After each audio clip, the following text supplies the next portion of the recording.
باپ ایک کتاب ہے جس پر تجربات تحریر ہوتے ہیں۔ اسے کبھی اپنے سے دور نہ رکھیں۔ باپ وہ ہستی ہے جو پوری دنیا کو جیت سکتا ہے مگر اولاد کے سامنے ہار جاتا ہے۔ اس سے پہلے کہ ہم سے سب کچھ چھن جائے ہمیں بہت کچھ چھوڑ دینا چاہیے۔ دوسروں کو تکلیف میں دیکھ کر تکلیف محسوس نہ ہونا ایمان کی کمزوری ہے۔ جو شخص دنیا میں کم حصہ لیتا ہے وہ اپنے لیے سکون کا سرمایہ بڑھاتا ہے، اور جو دنیا کو سمیٹنے کی کوشش کرتا ہے وہ اپنے لیے تباہی جمع کرتا ہے۔ میں سکون چاہتا ہوں اس جملے میں سے میں نکال دیں، یہ غرور کی علامت ہے، اور چاہتا ہوں نکال لیں یہ خواہش نفس کی علامت ہے۔ آپ کے پاس صرف سکون رہ جائے گا۔ اچھے لوگ بھینس کی مانند ہیں جو خشک گھاس کھا کر بھی قیمتی دودھ دیتے ہیں، جبکہ برے لوگ سانپ کی طرح ہیں جو میٹھا دودھ پی کر بھی زہر ہی اگلتے ہیں۔ بارش کا قطرہ صدف اور سانپ دونوں کے منہ میں گرتا ہے، لیکن صدف اسے موتی بناتا ہے اور سانپ اسے زہر میں بدل دیتا ہے۔ بچے کی زندگی اور بزرگ کی موت پر دنیا ہمیشہ آنسو بہاتی ہے۔ جب آدمی کسی دوسرے کی طرف انگلی اٹھاتا ہے تو یاد رکھیے کہ اس کی 3 انگلیاں اپنی طرف اٹھ رہی ہوتی ہیں۔ جو شخص خشک روٹی کھا کر بھی مطمئن رہتا ہے وہ سب سے زیادہ دولت مند ہے، کیونکہ اطمینان قدرت کی سب سے بڑی دولت ہے۔ ٹوٹی ہوئی ہڈی ٹھیک ہو سکتی ہے، لیکن جو زخم ایک لفظ کھول دے گا وہ ہمیشہ کے لیے بھڑک سکتا ہے۔ غصہ وہ ہوا ہے جو دماغ کے چراغ کو بجھا دیتا ہے۔ محبت کے سوا کچھ نہیں لیتی۔ انسان مسافر ہے، دنیا دریا ہے اور آخرت کنارہ ہے۔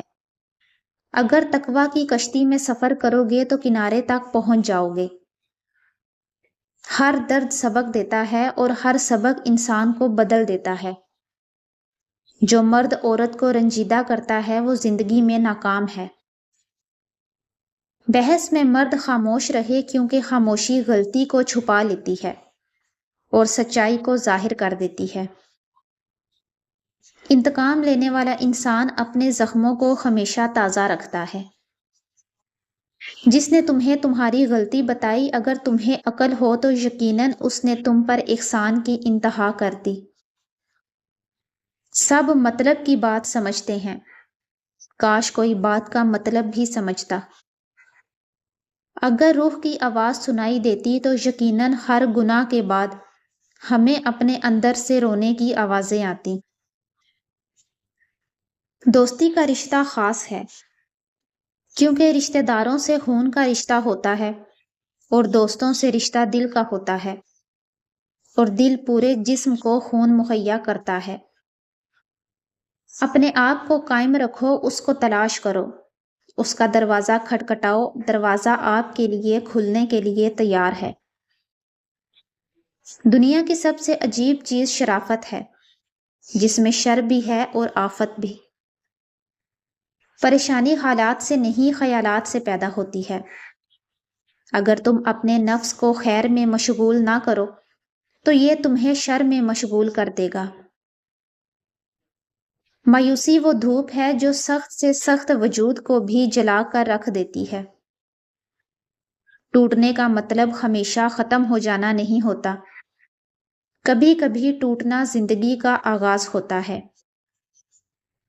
دنیا اگر ہاتھ سے نکل جائے تو بندہ غریب ہو جاتا ہے، اور یہی دنیا اگر دل سے نکل جائے تو بندہ ولی ہو جاتا ہے۔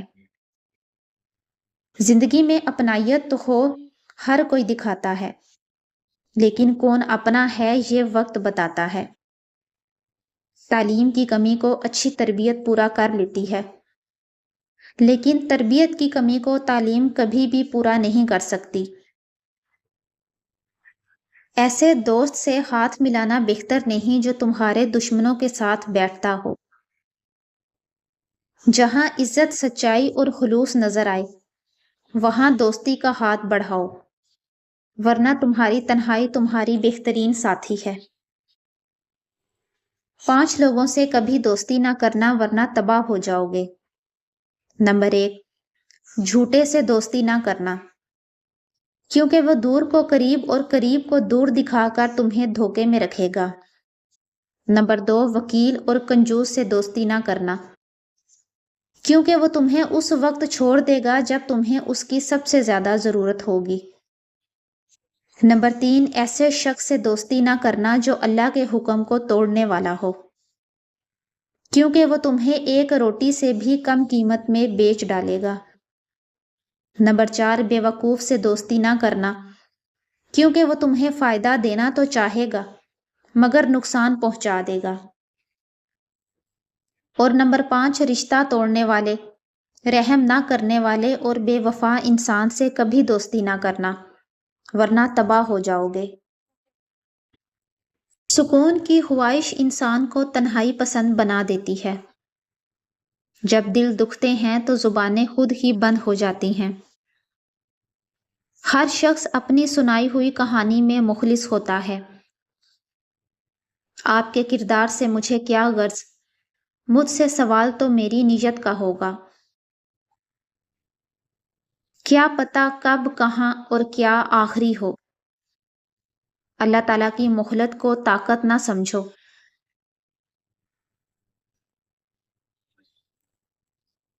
لوگوں سے نا امیدی آزادی ہے۔ قرآن پاک میں اللہ تعالیٰ نے ارشاد فرمایا، جس کا ترجمہ ہے، ہم ضرور تمہیں اچھے اور برے حالات سے آزمائیں گے، بے شک میرا رب میرے ساتھ ہے۔ کسی کے اندر کبھی ایسے پھول نہ لگانا جنہیں تم پانی نہ دے سکو۔ نصیب کا لکھا مل کر رہتا ہے، کب، کہاں اور کیسے، یہ سب میرا رب جانتا ہے۔ بے شک میرا رب دعاؤں کو سننے والا ہے۔ بے شک مشکل کے ساتھ آسانی ہے۔ زندگی اللہ کی نافرمانیوں میں مصروف کر کے پتہ نہیں کون سے سکون کی تلاش میں ہیں لوگ۔ چیخو پکار انسان کے وقار میں کمی کا باعث بنتی ہے۔ لوگوں کو اپنی خاموشی سے خوف زدہ کرنا سیکھو۔ جب یقین کی ڈور اللہ پر چھوڑ دی جاتی ہے تو پھر اللہ اپنے بندے کو رسوا نہیں کرتا۔ جسے تم ڈپریشن کہتے ہو، وہ تمہارے نماز نہ پڑھنے کا نتیجہ ہے۔ حضرت علی نے فرمایا، تکلیف میں ہمیشہ صبر سے کام لیا کرو، کیونکہ سونے کو آگ سے آزمایا جاتا ہے اور مومن کو تکلیف سے۔ یہ دنیا جو تمہیں ناممکن سے ڈراتی ہے، تمہارا اللہ اکیلا ہی اس دنیا پر بھاری ہے۔ صبر کرنے سے اللہ وہ بھی دیتا ہے جس کی امید نہیں ہوتی، اور دعا مانگنے سے وہ بھی مل جاتا ہے جس کی امید ختم ہو جاتی ہے۔ اپنے رب سے مانگو، کیونکہ نہ وہ اوقات دیکھتا ہے اور نہ ہی ذات۔ وہ اللہ ہی تو ہے جو دل کی خاموشی کو بھی سمجھ لیتا ہے، اور تقدیر اللہ کے ایک اشارے پر بدل جایا کرتی ہے۔ تم یقین تو رکھو، وہ بہتر لے کر بہترین دے گا۔